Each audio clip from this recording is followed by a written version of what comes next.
29 September 2025 Chhota Udepur જિલ્લા આમ આદમી party તરફથી બોડેલી મામલતદારશ્રીને એક આવેદનપત્ર આપવામાં આવ્યું.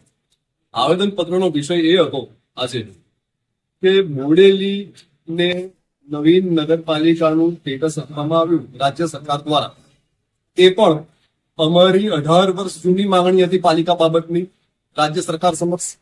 એ 18 વર્ષની માંગણી પડતર માંગણીને એનું કોઈ ગ્રાહ્ય રાખી ગત 21 ઓગસ્ટે અને પાલિકાનું સ્ટેટસ આપવામાં આવ્યું. રાજ્ય સરકારનો ખૂબ ખૂબ આભાર. પરંતુ બોડેલી નગરપાલિકાનો ટોટલી રેવન્યુ એરિયા 16,000 ચોરસ મીટરનો છે. એની સામે છોટાઉદેપુર નગરપાલિકાનો રેવન્યુ એરિયા 4,000 ચોરસ મીટરનો છે.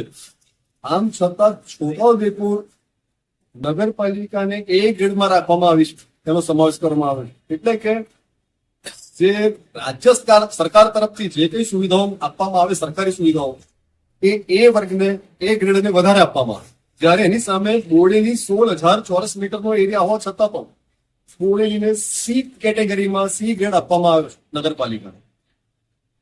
હવે આવો અન્યાય કેમ છે? બોડેલીની સ્થાનિક પ્રજા રાજ્ય સરકાર પ્રેરિત બેફામ મોંઘવારી સહન કરે છે.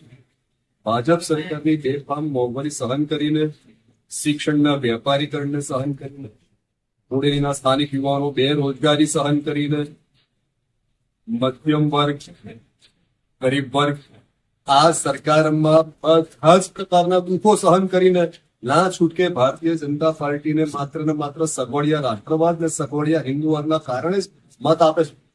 છતાં પણ બોડેલીની સ્થાનિક પ્રજા તમામ ચૂંટણીઓમાં ભારતીય જનતા પાર્ટીનું જ સમર્થન કરે છે, માત્ર ને માત્ર સગવડિયા રાષ્ટ્રવાદ અને સગવડિયા હિન્દુવાદને કારણે.